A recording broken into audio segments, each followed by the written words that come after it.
So kind of ironic that I'm talking about patience and I literally have about 10 minutes to do this video before I get to my next client.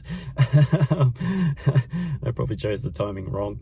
But when we look at patience, it seems a weird thing to talk about or even to consider upon a healing journey, but it's probably one of the key ingredients in there. When we really think about what it is to heal, if you've ever been in hospital, it's normally like they do try and get you up and moving quite quickly, get the body in motion, get everything moving. But it is a process of healing no matter what surgery that you've had. There's normally the process of the anesthetic wearing off, the pain kicking in, all that sort of stuff, to the point where it's like you no longer think about it. It's like it's no longer part of your life, what that persistent pain was, until it was actually attended to. You are being literally a patient, but you're also having to have patience whilst your body heals.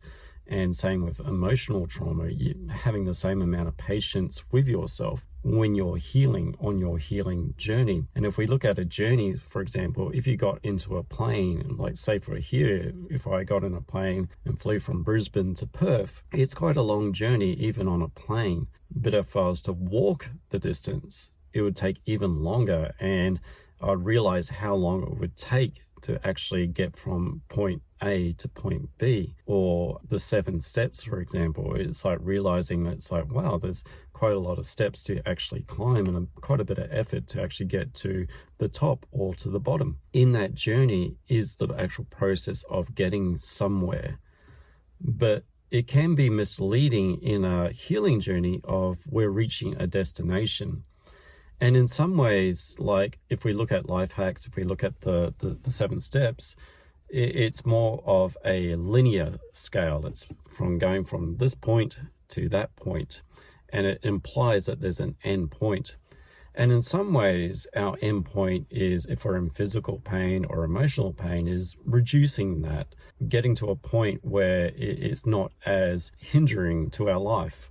And that's a good point to get to. It's like we don't want to like be in pain forever. We want to have some sort of progression that would imply, or even have the body sense that our pain is reducing, is feeling a little bit better within ourselves. And to rush that process almost, like especially for trauma, can actually overwhelm the nervous system. It can put you into a trauma overwhelm where that energetic charge that's in your body, that fight, flight, freeze charge, if you go at that too quickly, it can actually overwhelm the nervous system and put you from point A, probably a little bit before point A, and you're having to start that process again. So in that process is the slowly integrating process. Is even for EFT tapping, it's like advisable, like for clients, for example, to at least wait 2 days for the body to settle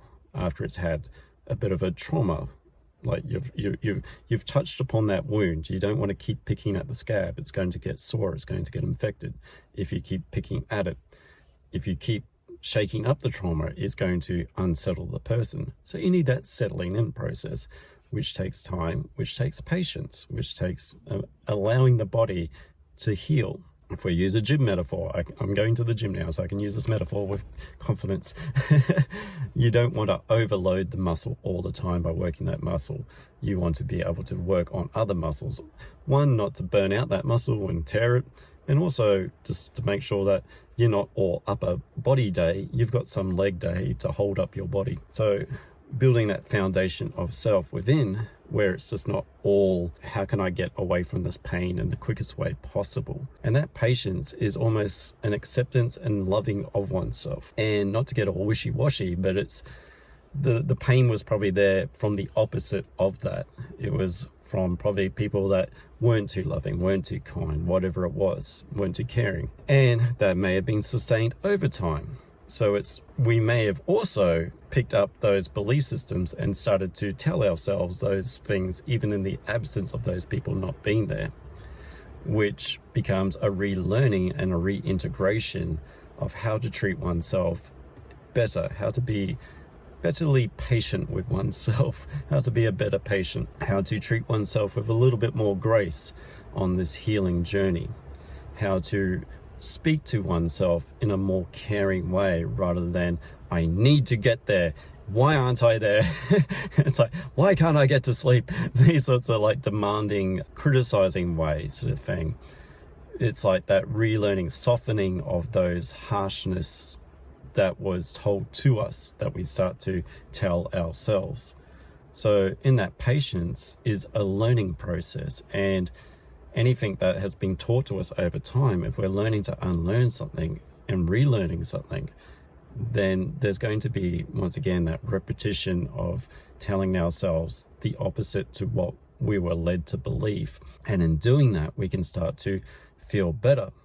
But it's also knowing that a point A to a point B, a life hack, these sorts of things, there's nothing too wrong with it, but it's also knowing that our trauma process, sometimes it's recognizing that we might also be in a grief process.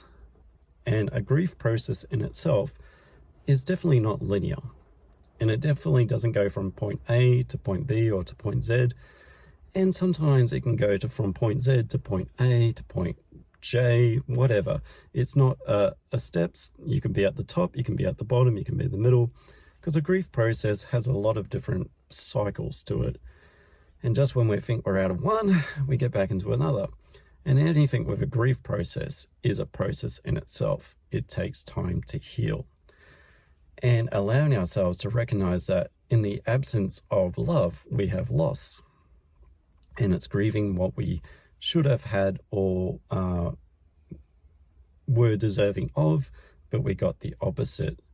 And it's knowing that we're also deserving of that love and giving ourselves a new sense of life, a new sense of purpose in that, which also takes patience. And it also takes a different awareness and perception of oneself, of how we identify with ourselves or what we've been told to identify with, and starting to identify with more of our emotions, of how we feel, and also how we feel when things aren't in our best interests, and starting to listen a little bit more to those emotions that we might have been told were negative emotions, such as anger, these sorts of things, which might also be that relearning of, hey, if I'm being treated poorly, I do have a right to say no to this, which might mean there might be a bit of grrr that stands up for ourselves and starts to put in these boundary defenses, which is a learning process, because this might be an unfamiliar feeling to have a sense of self that is not in service of someone else's needs,